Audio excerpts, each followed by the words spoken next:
dans Profondo Rosso et dans tous les films d'Argento, il commence par être extrêmement large, abstrait, diffracté. Il a, on pourrait dire, il revêt différents visages, c'est une sorte de figure éclatée. Et Argento, à la fin, il nous le ramasse en une figure avec un contour, d'où déception. On se dit, non, ça ne peut pas se résoudre comme ça. D'où la leçon métaphysique du film. Chez John Carpenter, Halloween, c'est le contraire. Halloween, ça commence, il est tout petit gamin, souvenez-vous évidemment du prologue d'Halloween, donc c'est une figure incarnée. Et plus le film va aller, plus il va le rendre abstrait. En fait, Michael Myers, c'est un petit gamin délimité classique, et à la fin, c'est Mabuse. Et donc, on voit bien que le mouvement du travail du mal chez Carpenter, pour plein de raisons, de convictions personnelles, américaines, idéologiques, tout ce qu'on veut, c'est à la fois c'est la même chose et le contraire total, mais selon un mouvement qui est inverse, qui est assez hyper intéressant. Mais je suis d'accord avec vous, c'est ce rapport au mal-là. Enfin, si on prend Carpenter, si on prend Romero, si on prend Argento, c'est toujours très intéressant d'identifier parmi d'autres choses, le rapport au mal d'un cinéaste, quand c'est un de leurs sujets favoris. Ça raconte beaucoup de choses. C'est quoi le mal? Comment est-ce qu'on le représente? Qu'est-ce qu'on en dit, etc., etc. Et on voit bien que, et même y compris politiquement, c'est-à-dire que Carpenter, Romero, Toby Hooper, Argento, pour prendre des exemples qui ont travaillé dans le genre, qu'on a souvent mis ensemble, c'est 4 cinéastes qui ont des rapports au mal complètement différents, mais c'est passionnant de comprendre la différence de ces rapports. Argento met en scène le film, les 2 grandes séquences de déambulation, par exemple, dans la villa, qui sont parmi les plus belles séquences du cinéma de cette époque-là, qui sont absolument incroyables. La façon dont il introduit plein de petits personnages, là je pense à la petite fille vers la villa de l'enfant qui hurlait, qui torture des lézards, la présence du vent par moment, ces longues séquences sur la place, la Piazza CLN. Le film est tourné en grande partie à Turin, qui a été une des villes avec Rome que Argento a le plus exploré. Bon. Et il y a plein de choses du point de vue de la mise en scène, du travail sur les couleurs, de la structure. On a le sentiment que Argento, il veut imposer sa patte. Autrement dit, il a des modèles en tête qui sont des modèles, je dirais, presque plus culturels, plus intellectuels. Et cette espèce de mélange entre les deux en font un film, pour le coup, totalement atypique. C'est qu'on sent qu'on a, d'un côté, un film de genre que des gens, à l'époque, allaient voir en disant il y aura du suspense, il y aura des meurtres, il y aura du sang, il y aura le film de genre, le film d'exploitation presque, dans sa formule la plus basique. Et puis, il y a aussi, à côté de ça, le désir d'Argento de faire un vrai film d'auteur.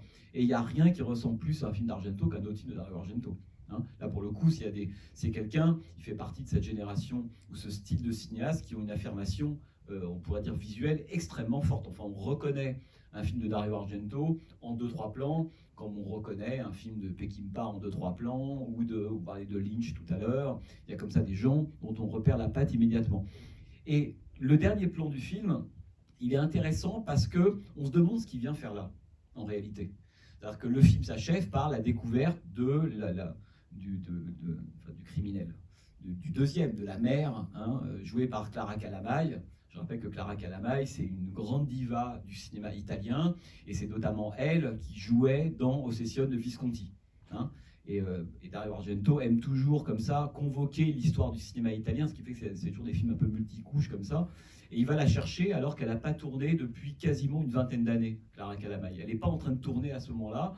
Elle a fait, je crois que le film qu'elle a fait juste avant, c'est un film qui date de 58, qui s'appelle L'Esclave d'Orient de Mario Bonnard, donc qui a fait quelques péplums, un cinéaste très glorieux. Et elle a arrêté sa carrière en 58, et Argento va la chercher en 75 parce qu'elle est Clara Calamai. Et d'ailleurs, les photos que vous avez dans son appartement, c'est des photos de la vraie carrière de cette actrice-là, pas du personnage qu'elle joue dans le film. Il se trouve que le personnage qu'elle joue dans le film, c'est Clara Calamai. Et on voit des photos d'Ossessione ou de mélodrames ou de films dramatiques. Elle a aussi tourné dans Nuit blanche de Visconti, et donc cette espèce d'effet un peu d'étrangeté entre, mais c'est un personnage ou c'est l'actrice, c'est les deux à la fois. Et donc, une fois qu'on arrive à la résolution de l'énigme, à la fin, ça va très très vite, on sait qui est le criminel, on sait pourquoi, on a compris la scène originelle, tout, hop. Et là, il termine très longuement sur ce plan de David Hemmings retourné. Et moi, pendant très longtemps, je me suis dit, c'est quand même étrange parce que pour le spectateur qui vient voir ce film comme un film de récit à énigme, cette espèce de plan un peu mélancolique, un peu triste ou énigmatique, on se demande ce que regarde David Hemmings, parce que c'est pas pour le plaisir de montrer le reflet de David Hemmings dans La flaque de sang, mais est-ce que ce plan-là, il détient pas la vérité du film? Moi, c'est toujours ce que je me suis dit, et je pense aujourd'hui que c'est le cas. C'est-à-dire que la vraie conclusion de Profondo Rosso, c'est pas la décapitation, la scène de l'ascenseur, oui, c'est pas la découverte des deux criminels, Carlo et puis sa mère. Non, la vraie conclusion du film, c'est le dernier plan du film, autrement dit David Hemmings dans son reflet. Parce que, si vous voulez, je pense que dans Profondo Rosso, il y a deux façons, à mon avis, de voir le film. Et d'ailleurs, c'est vrai pour beaucoup de films quand on en parle. Il y a une façon de raconter le scénario. Voilà. Le scénario du film, il est assez basique. Enfin, il n'est pas des meurtres qui ont lieu, quelqu'un enquête, et puis voilà, de fil en aiguille, on va résoudre cette énigme-là. Finalement, à la fin, c'est quoi? C'est un problème de trauma familial. C'est pas très intéressant, en fait, en réalité. Bon, ça, c'est la petite histoire, celle du scénario. Et puis, il y a ce dont parle le film. Et là, c'est pas du tout la même chose. Et c'est pour ça que le film, il est toujours entre le cinéma populaire et le cinéma d'auteur. Du point de vue du cinéma populaire, on a eu notre dose d'énigmes, de retournements, de doutes, de suspense, de meurtre, très très bien. Mais alors, du point de vue de ce que raconte le film, et ça, à mon avis, c'est le sens du dernier plan, là, on a une autre aventure, qui est, on pourrait presque dire, l'aventure optique, si vous voulez, ou métaphysique de David Hemmings dans le film. Parce que je vous disais au début du film que Profondo Rosso dialogue avec Blow Up. Blow Up d'Antonioni, si vous l'avez en tête, c'est un personnage déjà joué par David Hemmings, qui un jour dans un parc, d'ailleurs, vous avez vu qu'au moment donné, lorsqu'il répond à la police, David Hemmings dit je suis né à Londres. Alors que lui-même encode, on pourrait dire, le passé de lui comme acteur, et en fait est presque le hors-champ de Profondo Rosso. Il nous dit très directement, je viens de Londres. Il nous dit, je viens de Blow Up. Ah bon? Et il va vivre sa deuxième aventure Blow Up dans Profondo Rosso. Et lorsque Blow Up raconte l'histoire de cet homme qui est un photographe, un jeune photographe, à Londres pendant le Swinging London des années 60, et puis un jour dans un parc, il prend une photo d'un couple. Vous avez tous vu Blow Up? Je ne sais plus si... Oui. Non? Oui. Vous, c'est tous en fait. Non, celui-là, je ne l'avais pas vu. Ah, lequel? Celui-là. Ah ouais. Donc vous voyez les liens avec un blow-up. Donc dans ce parc, il prend la photographie d'un couple qui s'enlace. Bon, très bien, il trouve ça plutôt assez beau. Il rentre chez lui, il développe. Et là, il découvre sur la photo quelque chose qu'il n'a pas vu en la prenant, à savoir une sorte de la silhouette ou la forme de quelque chose qui pourrait ressembler à un cadavre. Il se dit, bah tiens, j'ai pris la photo. Quand j'arrive chez moi, dans mon labo de développement, je vois sur la photo ce cadavre que je n'ai pas vu en prenant la photo. Il retourne dans le parc. Et il constate, et le fameux cadavre n'est pas là. Donc il va, David Hemmings dans Blow Up, enquêter à l'intérieur en fait de la photo. Il va l'agrandir.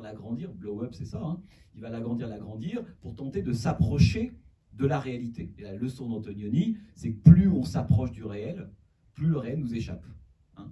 Et très très belle séquence de fin de Blow Up d'Antonioni, la fameuse partie de tennis. Hein, où il se met, il joue, il y a une partie de tennis imaginaire entre des gens qui font comme s'ils avaient une raquette entre les mains, comme s'il y avait une balle entre eux. Au début, il n'y a absolument pas de son. Et puis, le son va rentrer dans cette séquence-là et David Hemmings va aller chercher la balle comme si elle existait. Et il comprend que c'est ça qui compte, en réalité. Hein, c'est qu'il suffit de vouloir le réel pour que le réel, il advienne.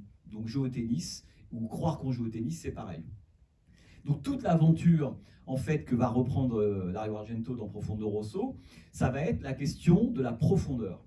C'est pour ça que dans Profondo, après on parlera du Rosso, mais le Profondo c'est d'abord ça. D'où le titre français atroce qui évidemment indique pas du tout ça. Qu'est-ce qui lui arrive à David Hemmings? C'est quelqu'un qui, on pourrait dire pour faire court, prend toutes les surfaces en fait planes pour des volumes et tous les volumes pour des surfaces planes. Donc c'est un très grand film métaphysique, Profondo Rosso, parce que quand vous voyez le film selon cette optique-là, là on est très très loin du récit criminel, mais encore une fois, la forme populaire du récit criminel est pour lui un cheval de Troie. C'est pas ça le sujet du film, évidemment, mais c'est pas le plus intéressant. Et on voit bien que David Hemmings, vous avez vu les fameuses séquences de déambulation, qui sont dans le genre à l'époque totalement insolites. Et d'ailleurs, parmi les séquences de censure, les deux séquences ont été considérablement raccourcies. Les gens à l'époque se sont dit, mais pourquoi on passe 12 minutes à voir un type qui se balade dans une espèce de villa, alors que tout le cœur du film est là, hein, la mémoire, cette villa où tout a eu lieu, le fait qu'il découvre une surface plane et il ne se rend pas compte, hein, après il y retournera, qu'il y a quelque chose qui est derrière, et cette profondeur, souvenez-vous, la pioche, et il tombe sur un cadavre, dont on comprendra plus tard que c'est le cadavre du père. Bon, c'est des séquences extraordinaires, et tout est là. Et donc le film, c'est cette aventure-là, c'est que c'est quelqu'un qui va rentrer dans les images pour en comprendre le sens, puisque à la fin, il faut quand même rentrer dans cette espèce de pièce, de chambre, et on tombe sur le cadavre. Alors, on peut dire un mot quand même du statut du cadavre dans le film. C'est quoi le cadavre que découvre en fait Dario Argento, enfin David Hemmings dans le film? Alors c'est le cadavre du père, mais bon, encore une fois, ça c'est la toute petite histoire. Mais il découvre, on pourrait presque dire, le cadavre. Alors, c'est une référence à Psychose, pour ceux qui s'en souviennent, hein, la séquence de la cave, on tombe sur le cadavre de Psychose, etc. Mais en fait, ce cadavre, on pourrait presque dire que c'est le cadavre de l'histoire du cinéma et de l'histoire de l'art, en fait, qui pèse sur tout ce monde réel qu'on a vu pendant 2 heures. Parce qu'il faut dire un truc d'Argento qui est hyper important, c'est que c'est un cinéaste, vous savez, quand on fait comme ça l'histoire du cinéma, on dit toujours qu'il y a plusieurs grandes étapes. Il y a les pionniers de l'époque du muet, il y a le grand cinéma classique qui trouve son apogée jusqu'à la fin des années 40, début 50, et puis il va y avoir les modernes, les nouvelles vagues, alors de Rossellini en Italie jusqu'aux nouvelles vagues en France, ceux qui veulent en fait faire un peu table rase du cinéma classique et qui veulent sortir dans la rue, filmer des vrais gens ordinaires, sans qu'il y ait forcément un récit qui se développe. Voilà, ça c'est la modernité. Et puis après la modernité, il va y avoir un autre mouvement dans cette histoire-là qu'on a appelé à l'époque les maniéristes, mouvement auquel appartient Dario Argento. Dario Argento, il appartient à une génération de gens qui ont commencé à faire des films à la fin des années 60, c'est la première génération de cinéastes cinéphiles. Je dis ça parce que c'est comme aux États-Unis, des gens comme Scorsese ou Coppola. C'est des gens qui ont vu beaucoup de films. Et d'une certaine manière, lorsqu'ils vont, eux, se mettre à faire des films, c'est quoi le maniérisme? Mais c'est exactement comme un peinture au XVIe siècle, hein, c'est la même chose. Hein. C'est cette idée, en fait, que les modèles qui nous précèdent, ils sont tellement forts, tellement puissants, tellement écrasants, que comment est-ce que nous, on va pouvoir faire un film après tous ces grands classiques? Comment est-ce qu'on fait des films après Ford, après Visconti, après Antonioni, après Rossellini, après tous ces gens-là? De Palma, il pense, et c'est la même chose de Palma. Même Peckinpah, quand il fait des westerns, il dit mais comment est-ce qu'on passe après Ford et Anthony Mann? Moi, je ne sais pas. Et Argento, il se pose cette question-là. Il se dit comment je passe après la grande histoire du cinéma? Et donc, le maniériste, ça va être quoi? Ça va être toujours organiser un dialogue avec les œuvres du passé et tenter, de façon un peu étrange d'ailleurs, de reprendre la main dessus. Et on voit que Profondo Rosso, c'est pas un film qui est uniquement déférent à l'égard de Blow Up. C'est un film qui veut reprendre Blow Up, qui veut l'approfondir et aller, et d'une certaine manière, le dépasser. Hein. Et toute l'aventure de David Hemmings dans Profondo Rosso, en fait, c'est le développement de l'aventure de David Hemmings dans Blow Up. Hein. Cette fois, qu'est-ce qu'il fait à ce moment-là Dario Argento? Lui, il plonge dans la photo.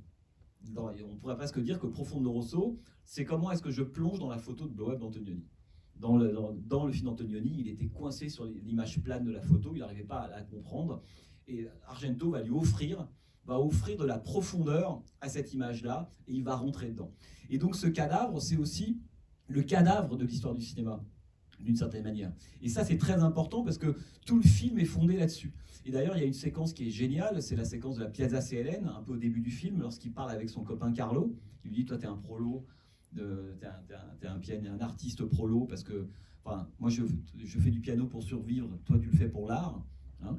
Quelque chose qui est très intéressant, puisque c'est une manière de formuler exactement l'endroit où Argento a envie d'être, c'est-à-dire entre celui qui fait des films pour survivre et celui qui fait pour le goût de l'art, entre la culture populaire et la culture noble. On est vraiment là-dedans. Et cette séquence se passe sur la Piazza CLN à Turin, et vous avez vu, Argento insiste beaucoup, c'est un fan d'architecture, comme l'était Antonioni d'ailleurs, hein, et on voit que vous avez à gauche une espèce de dispositif un peu étrange, qui est le fameux Blue Bar, hein, et en face, vous avez une espèce de grande statue. Bon. Et en fait, ce plan-là cite et ramasse en un seul plan 2 tableaux très connus, évidemment, qui sont d'un côté le Nighthawks de Hopper, pas en 42, et de l'autre, Les Arianes endormies de Giorgio de Chirico. Et Argento est un fanatique de Chirico, et c'est pas non seulement un fanatique, c'est que, en fait, ce que raconte Argento, c'est ce que faisait Chirico avec la peinture. Voilà. Et il y a beaucoup d'historiens qui ont écrit sur Giorgio de Chirico, enfin vous voyez tous à peu près qui est Giorgio de Chirico, hein. Et un historien avait écrit à propos de son style que c'était le peintre de la profondeur habitée. Et bien Profondo Rosso, c'est un film sur la question de la profondeur habitée. C'est-à-dire qu'en fait, c'est un cinéaste, pour le coup la métaphysique est capitale chez Argento, et donc il nous donne de certaine manière les deux clés de lecture. Soit on a l'hyper-réalisme de Edward Hopper, et vous avez vu l'étrangeté de avec la façon dont Argento remet en scène le tableau de Hopper. C'est-à-dire qu'on a presque le sentiment que le tableau a été posé, en fait ça a été tourné comme ça, c'est qu'en fait il a peint intégralement le décor, et il a mis devant en fait des gens qui sont des acteurs et qui bougent à peine. Bon. Ce qui fait que quand on regarde cette séquence-là, la première fois, moi je sens la première fois que j'ai vu ces séquences-là, je me dis mais est-ce que c'est vraiment des acteurs qui sont dans le Blue Bar? Est-ce que c'est pas des mannequins qu'on a mis? Il y avait une forme d'étrangeté. Et en réalité, c'est comme s'il avait pris le tableau de Edward Hopper et de cette manière, il leur a donné une sorte de profondeur en mettant ces deux acteurs devant. Et la citation de Chirico, c'est évidemment, c'est quoi les tableaux de Chirico? C'est qu'on a toujours le sentiment que tout ce qu'il y a au bord du tableau, hors champ, derrière les murs, etc., contient la vérité du monde. Hein, ce côté inquiétant, la métaphysique inquiète de Chirico, c'est ça. On a le sentiment que ce qui est important, c'est ce qui gronde ou ce qui conspire autour, hein, et jamais ce qu'on voit réellement. Or, dans Profondo Rosso, il y a quand même, quand on regarde le film la première fois, on se dit, avant que le criminel, sur la fin du film, soit dévoilé, l'identité des criminels soit dévoilée, on pourrait dire les symptômes du mal ou du meurtre, ils sont totalement décuplés et presque surdimensionnés par rapport au corps de Carlo et de sa mère. On se dit, mais alors, il y a du vent, il y a des points de vue extrêmement étranges, on a le sentiment que le monde entier conspire d'une espèce de truc un peu maléfique, et à la fin on se dit, bah non, c'est juste cette femme qui ressemble à une vieille sorcière, et c'est juste ce petit pianiste. Donc, il y a deux façons de réagir devant ça. Il y a même un côté décevant. Mais bien sûr, mais pourquoi c'est décevant? Et ça doit l'être, parce que, qu'est-ce qu'il nous dit Argento? Il nous dit que le mal, l'arrière-monde, Profondo Rosso, c'est un film sur l'arrière-monde. On passe son temps à se dire que derrière, il y a quelque chose à voir, qu'il faut creuser, mais même, y compris l'arrière-monde peut apparaître avec de la buée. Très belle référence à Une femme disparue d'Hitchcock, d'ailleurs. Bon, voilà, à ce moment-là, le miroir ne montre rien, mais si on change, là, on pourrait dire la sensorialité de l'endroit, quelque chose d'autre apparaît. Ça, c'est hyper important pour un styliste qui est Argento. Pour le style, c'est-à-dire qu'Argento fait partie de ces cinéastes qui pensent que c'est la manière dont on montre les choses qui les révèle, et pas les choses qu'on montre. C'est un vrai formaliste de ce point de vue-là. Bon. Et on se rend compte finalement que cette espèce d'arrière-monde, il est absolument partout. Hein, voilà, l'énorme problème qu'on a entre l'image plane et puis la profondeur qu'il faut découvrir. Et ça, c'est le rapport, on pourrait dire, à Chirico, cette espèce de métaphysique qui gronde. Donc le criminel apparaît. Alors la déception, on se dit tout ça pour ça. On se dit, je viens de voir un film de 2h05, on a l'impression que le monde entier palpite du mal. Je sais pas, j'ai vu des choses, j'ai vu du vent, j'ai vu des musiques se déclencher, j'ai vu des pas, c'est ultra inquiétant comme univers pour Profondo Rosso. J'ai vu une petite fille en train de torturer des lézards, j'ai vu des choses totalement anormales, comme si le monde dysfonctionnait. Et à la fin, c'est Clara Calamaille et Gabriel Laviol, cette mère et son fils. Donc ça marche pas. Autrement dit, on voit bien que Argento, il traite deux choses. Que le crime, c'est évidemment cheval de Troie, c'est la petite histoire, mais la révélation du criminel ne peut pas du tout expliquer ou suffire à comprendre le déchaînement qu'on a vu pendant tout le film. Personne n'y croit. Et donc, le vrai sujet du film, en réalité, c'est ça. C'est qu'à la fin, on essaye évidemment de pénétrer les images pour les comprendre, de pénétrer le réel pour le comprendre, en se disant, principe des poupées russes, il faut aller derrière, et à la fin, sur quoi on tombe? On tombe sur le visage de David Hemmings. Et la dernière image de Profondo Rosso, c'est donc cet homme, tête bêche, qui se regarde dans son propre reflet.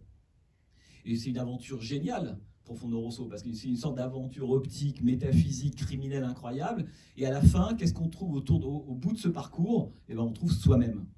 Et donc le sentiment de déception, évidemment que c'est pas une erreur, mais c'est même au contraire ce qui fait, à mon avis, le génie de ce film. C'est que il nous donne à la fois ce que le récit, d'une certaine manière, travaille, hein, mais la vérité du film ne peut pas du tout se résoudre à la résolution du récit criminel, dont on sent qu'en réalité, il n'intéressait pas beaucoup Argento. Ça lui sert comme un cheval de Troie, comme un cadre dans lequel il va pouvoir s'exprimer. Mais à partir de là commence vraiment, d'une certaine manière, son aventure. Et ce qui permet aussi de raconter un truc, je pense à ça par rapport à la petite fille au lézard, qui pour moi est un des moments terrifiants du film, en fait. Beaucoup plus en réalité que les séquences de meurtre qui sont parfois sublimes, hein. Il y a des idées incroyables. Mais la petite fille au lézard, elle est intéressante parce qu'il y a quelques moments comme ça dans le film où on se dit mais qu'est-ce que ça vient faire là? Pourquoi il a besoin, puis elle apparaît, elle parle, il y a le dessin, il y a son père qui dit mais bon, en gros ma fille c'est une sadique. Bon, c'est drôle quand même. Il s'est dit ok, bah, elle est comme ça. Il y a l'autre plan, par exemple, extrêmement étrange, au moment où il y a du feu, David Hemmings se réveille, et là, un mouvement de caméra va révéler le visage de la personne qui est là. Dans n'importe quel film, selon les lois et les codes du genre criminel, c'est le moment de la révélation de l'identité de l'assassin. On arrive sur le visage. Et là, on tombe sur Daria Nicolodi. Donc, qui a, je ne sais pas si vous avez remarqué, un peu sombre, éclairé un peu en bas, et elle-même a une expression étrange. Voilà. Qu'est-ce qui explique que Daria Nicolodi est à ce moment-là une expression qui ne ressemble pas du tout à l'expression qu'elle a dans tout le reste du film? Pourquoi Argento fait ça? Ben c'est ça, ça m'intéresse. Et donc on se dit qu'il y a énormément dans le film de manifestations du mal ou du dysfonctionnement. Parce que ça, c'est une des croyances d'Argento, c'est son côté d'où vivre. Voilà. Autrement dit, quand j'ai tué le meurtrier, le mal a disparu. Voilà, c'est les codes, enfin, on pourrait presque dire le principe même du mal au cinéma, dans le cinéma classique, c'est ça. Donc on cherche le ou les criminels, peu importe. Mais le mal, il est circonscrit, il est à une figure qui est limitée. Si on touche la figure, il n'y a plus de mal. Argento, il pense exactement le contraire. Il pense que pour lui, le mal est un phénomène qui circule. Autrement dit, c'est une impulsion, c'est un affect qui peut toucher n'importe qui à n'importe quel moment. Ceux qui ont vu Suspiria parmi vous se souviennent tous de cette espèce de vendeur de saucisses qui, sans aucune raison, va aller massacrer à coups de machette le pauvre antiquaire, qui vient d'ailleurs de Marienbad de René. On dit ça au passage parce que c'est aussi un cinéaste qui est dans les parages d'Argento. Et donc, il est pris par le mouvement de caméra et les côtés, le hors-champ, il ne le regarde pas à ce moment-là. Donc, premier type de lecture de ce couloir-là, la plupart des spectateurs classiques, pas aventureux dans l'image, qui regardent ce qu'on leur dit de regarder. Et Argento, le travelling fait qu'il nous dit « regardez, avancez avec ce type-là ». Deuxième type de lecture du plan, et ça c'est beaucoup plus minoritaire déjà, c'est ceux qui, comme vous, se disent « il y a eu un truc sur le côté ». Vous voyez? Bon, ce qui pour lui, du point de vue de son dispositif, lui va très bien. Pour le coup, il a eu raison, que personne ne verra qu'au bout d'un quart d'heure dans le film, on nous montre le visage de l'assassin. C'est quand même un risque incroyable quand on y pense un quart de seconde. Il n'y a pas beaucoup aujourd'hui, à mon avis, de cinéastes ou de producteurs qui laisseraient un cinéaste en lui disant « écoute, là tu sais qu'au bout d'un quart d'heure, ton film est par terre. » Après, 75, il tourne depuis 69. On peut dire que tous ces films racontent, enfin utilisent à peu près le même dispositif. Hein. Profondo Rosso, L'Oiseau, Quatre Mouches, énormément de films, Suspiria. Quelqu'un d'étranger, très souvent un artiste venu d'un pays étranger, alors une danseuse américaine dans Suspiria, là, voilà, un pianiste, peu importe, des gens qui viennent de l'étranger, arrivent dans une ville italienne, Rome, Turin, etc. Ils assistent à un meurtre, parce que c'est à peu près ça la plupart des histoires des films d'Argento. Ils assistent à un meurtre, et puis ils ont la conviction que lors de cette première scène, on pourrait dire originelle, quelque chose s'est passé qu'ils n'ont pas bien vu, ou la mémoire leur fait défaut. La mémoire, c'est un truc très très important chez Argento. Donc ils vont passer tout le film à essayer de se souvenir correctement de cette petite scène ou ce petit film originel. Et puis à la fin, ils vont réussir à le voir, etc., etc. Donc ça, c'est l'aventure. Donc c'est une aventure optique, une aventure de cinéphile. Hein. C'est vraiment, repassons la séquence à l'infini pour la comprendre, etc. Mais c'est important ça parce que c'est ce qui fait de Argento un cinéaste, pour le coup, qui a un rapport moderne aux images. Dans le rapport classique aux images, mais de très très grands films, attention, hein, je ne pose pas classique et moderne, c'est pas un jugement de valeur du tout. Mais dans le cinéma classique, il y a cette idée que ce qu'on voit, c'est ce qui est, tout simplement. On n'interroge pas ce qu'on voit. Si je vois un homme assis, c'est un homme assis. Si je vois quelqu'un en train de faire du cheval, c'est quelqu'un en train de faire du cheval. Voilà. Et autrement dit, il y a une adéquation totale entre la vision et puis la connaissance qu'on a de ce qu'on voit. Ça, c'est le pacte entre le spectateur et le cinéma classique. Bon. Avec les modernes, tout change. C'est-à-dire qu'avec les modernes, cette espèce de pacte, il est rompu. Autrement dit, c'est pas parce qu'on voit quelque chose qu'on le comprend systématiquement. Et ça a l'air de rien, mais c'est une révolution. En fait, je parle pour les cinéastes modernes, parce que n'oubliez jamais qu'on peut encore aujourd'hui, on fait des films d'il y a 50 ans. Quand je parle d'histoire des formes, hein, il y a plein de films de vieux aujourd'hui. Hein. Et comme il y avait des films de jeunes, voilà. Bon. Donc la modernité, c'est ça. Et c'est pas forcément. Mais on est à ce moment-là de l'histoire du cinéma. Et la modernité, c'est voir une image, ça suffit plus pour la comprendre. Donc qu'est-ce qu'on fait dans ces cas-là? Et bien à ce moment-là, pour la comprendre, il faut enquêter sur les images. Et toute la modernité, en fait, dans l'histoire du cinéma, aussi bien aux États-Unis, en Italie, qu'en France ou ailleurs, c'est d'un seul coup d'avoir des personnages. C'est pour ça que la figure de l'enquêteur est vraiment une figure moderne, qui devient une figure du cinéma moderne, parce qu'on est tous, en tant que spectateurs, maintenant obligés d'enquêter sur les images qu'on voit. Donc ça demande un effort. Et toute l'aventure des films d'Argento et de Profondo Rosso, c'est ça, c'est que nous, en tant que spectateurs, on va faire avec David Hemmings ce travail moderne. Hein, il faut, pour comprendre les images, il ne suffit plus de les voir, parce qu'en fait, on ne les comprend rien. Il faut les déchiffrer. Et toute l'histoire de David Hemmings, c'est, on pourrait presque dire, une aventure de la modernité. Hein, il rentre dans le film, il a vu une image, ben, il se rend compte que maintenant, ça ne marche plus, quoi. Voilà. Et nous, en tant que spectateurs, on est pareil. C'est ce que vous avez dit. Oui, il y a quelque chose à côté, etc. Ce qui fait que, en plus, l'image classique, elle est très centrée. L'image classique, elle s'organise beaucoup autour du centre, du cadre, etc. Il y a une hiérarchie, si vous voulez, dans l'image. Dans le cinéma moderne, ce qui est important est sur les côtés où est le moins visible. Donc, il y a un retournement là aussi. Hein. Et tout le film, en fait, est fondé sur cette idée qu'il va falloir qu'il enquête sur une séquence, une scène, ou la photo de Bob, mais c'est le même principe. En fait, pour comprendre le monde maintenant, il ne suffit plus de le regarder, ça c'est fini. Pour comprendre le monde, il faut enquêter sur lui, il faut l'analyser.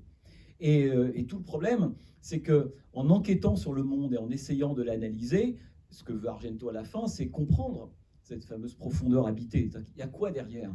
Quand on voit un film d'Argento, c'est ce qu'on disait tout à l'heure, on se dit en permanence, mais il y a quoi derrière? Il y a autre chose que le petit criminel. Il y a quoi derrière?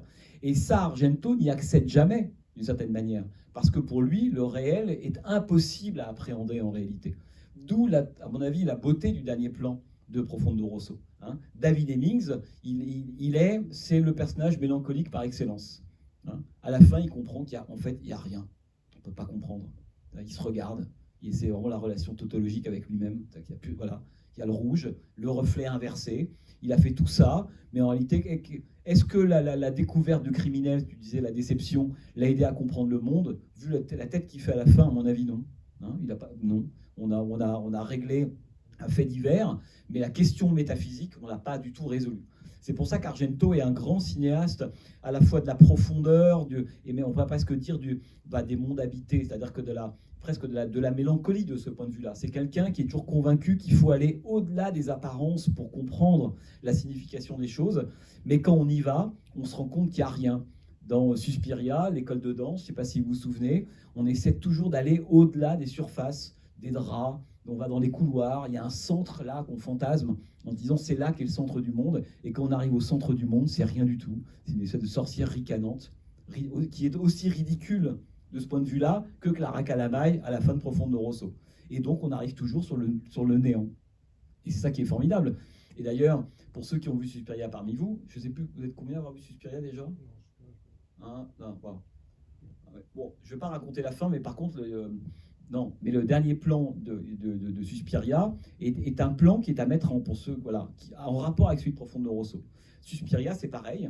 C'est un film d'enquête, hein. C'est toujours la même histoire. Hein. C'est pas une photographe, c'est une ballerine, peu importe. Elle enquête sur cette académie de danse où elle est, et à la fin, elle va découvrir le fameux secret. Mais le secret chez Argento est toujours décevant. On se dit, mais est-ce qu'il est à la hauteur du déchaînement que je viens de voir, climatique, formel, etc. Réponse évidemment non. À la fin de Profondo Rosso, David Hemmings, c'est le mélancolique.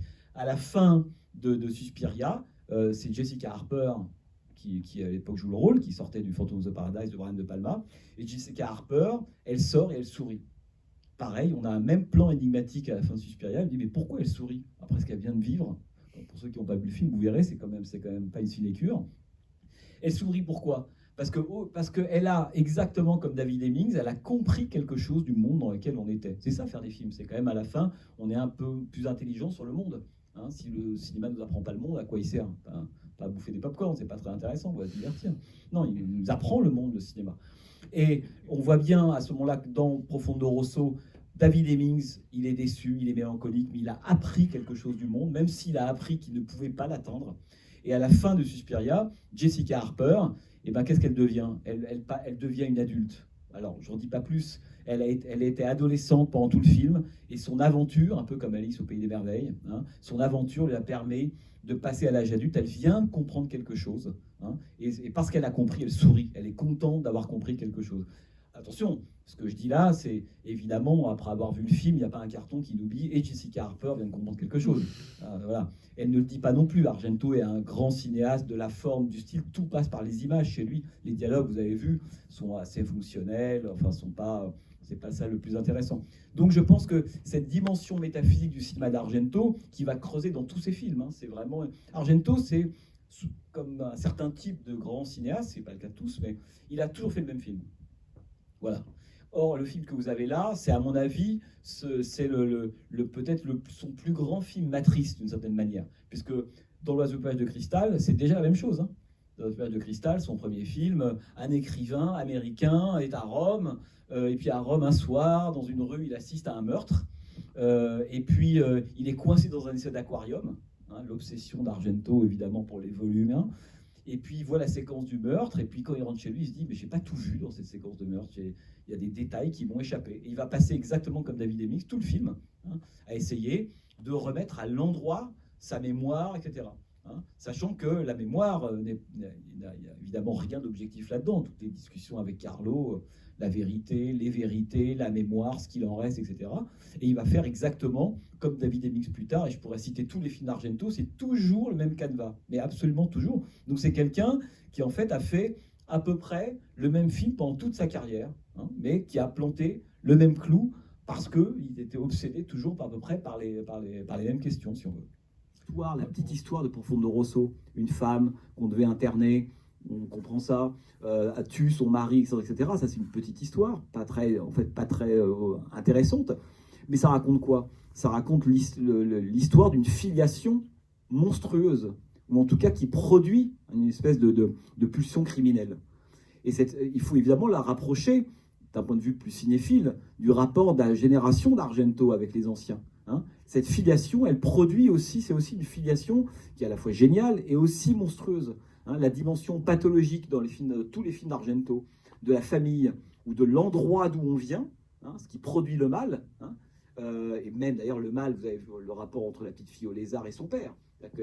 On se dit que cette petite fille, dans 10-15 ans, ça va être chaud, voilà, quand on voit le film, quoi. Autrement dit, c'est cette idée, grosso modo, que la famille est un lieu qui produit... Il ne faut pas le prendre de façon forcément littérale. Argento n'est pas en train de nous dire la famille, pas bien, on s'en fout. C'est la métaphore qui compte. C'est qu'il nous dit la filiation, en fait, elle peut être vécue comme quelque chose de pathologique et poussée à quelque chose qui est de l'ordre du crime, si on veut. Une question importante.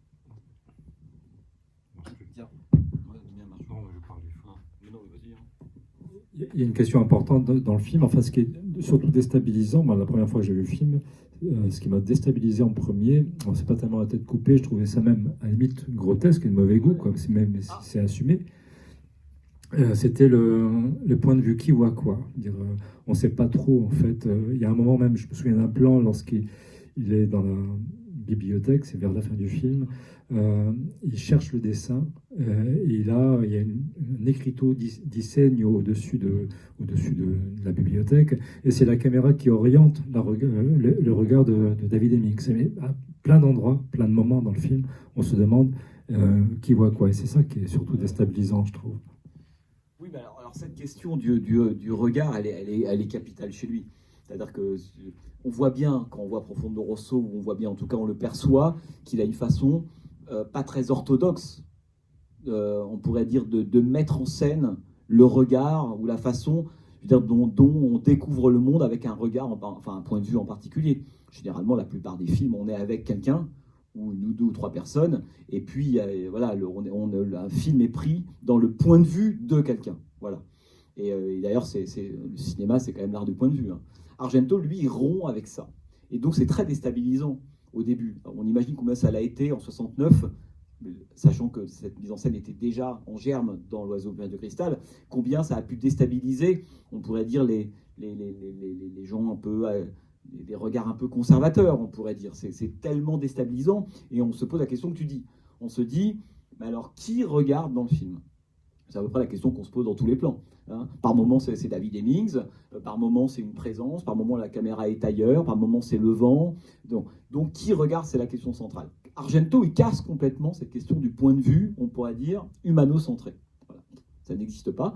Parce qu'il a d'abord cette conviction. D'ailleurs, regardez ce que dit au début Helga Ullmann, enfin la voyante, la parapsychologue, etc. Elle dit, encore une fois, il suffit d'écouter parfois ce qui est montré ou de voir ce qui est montré ou d'écouter ce qui est dit. Elle dit, moi, quand j'arrive dans un endroit, je sens à la fois les présences qui sont là, le passé, le présent et les morts. Bon, ben voilà. À partir de là, le point de vue que va adopter Argento, il est donné. Autrement dit, il n'adopte pas un point de vue. N'oublions pas qu'Argento, il a une dimension baroque, mais au sens pictural du terme. Ça veut dire qu'il veut tous les points de vue en même temps. La peinture baroque, c'est ça. C'est-à-dire on n'a plus un seul point de vue. On veut avoir tous les points de vue en même temps. Mais non seulement tous les points de vue des différents personnages, mais tous les points de vue, on pourrait dire, qu'on décide d'élire. Donc ça peut être dans Phénoména, point de vue d'une luciole, point de vue d'une chaise, point de vue d'un esprit, point de vue d'une humeur. Donc tout peut devenir point de vue dans un film d'Argento.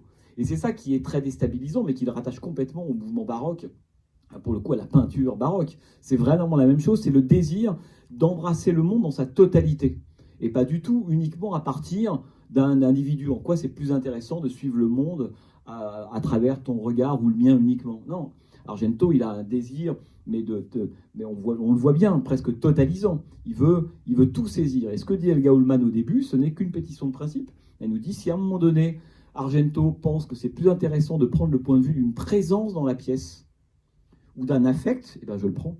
Alors évidemment, par rapport aux règles du cinéma qu'on apprend dans les écoles de cinéma, toujours un peu académiques, etc., où on apprend en fait la règle, mais pas toujours pour la transgresser, c'est illogique. C'est déstabilisant, ça fait pas sens, alors qu'au contraire, c'est assez génial en réalité. Mais pour lui, tout peut devenir en fait point de vue. Et tout, parce que tout circule. On a parlé de la question du mal tout à l'heure. Pourquoi est-ce qu'un film prendrait le point de vue d'un personnage ou deux, si c'est pour montrer qu'en face, il y a un mal qui dépasse les individus?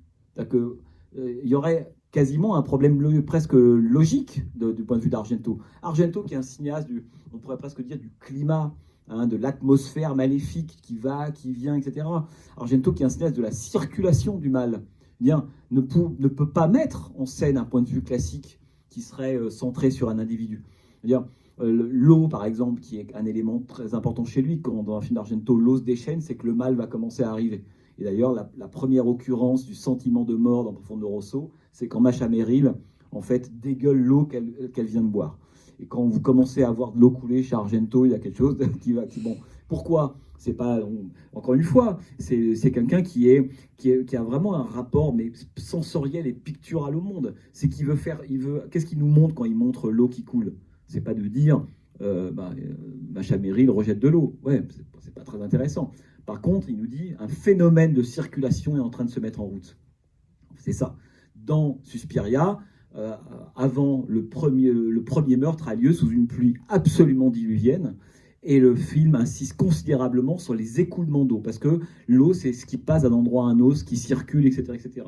Un des grands meurtres d'Inferno a lieu près d'un lac, et Argento insiste. Enfin bon, vous voyez les films d'Argento et voyez à chaque fois le sort qu'il fait à l'eau, pas du tout comme un élément narratif, mais comme un élément symbolique qui tout de suite surgit. Et l'eau, c'est évidemment la circulation du mal. Et c'est ça qui intéresse Argento, c'est une sorte de mise à niveau, on pourrait dire, de tous les points de vue, parce que comme il n'y a pas un individu qui l'emporte sur un autre, qui est plus ou moins important, enfin Phénoména, c'est le point de vue de la jeune fille jouée par Jennifer Connelly a autant d'importance que le point de vue des lucioles ou le point de vue d'un singe. Et je trouve ça extrêmement intéressant de ce point de vue-là, parce qu'il casse complètement cette espèce de rapport assez classique et un peu myope, en fait, qu'on a avec le réel. Et Argento l'a souvent dit, moi, si j'ai envie à un moment de prendre le point de vue d'une chaise, d'un insecte ou de n'importe quoi, j'y vais. Et donc, on peut dire si on ne prend pas par hasard le point de vue d'un animal. Hein. C'est ça, à mon avis, qui est... mais tu as raison, c'est quelque chose qui peut être déstabilisant au début, parce qu'on cherche toujours à ancrer un point de vue à quelqu'un. On se dit, quand on regarde un film, alors qui regarde? Et beaucoup de films, d'ailleurs, de peur, de suspense, jouent beaucoup de ça, hein, des changements de point de vue, de regard, etc.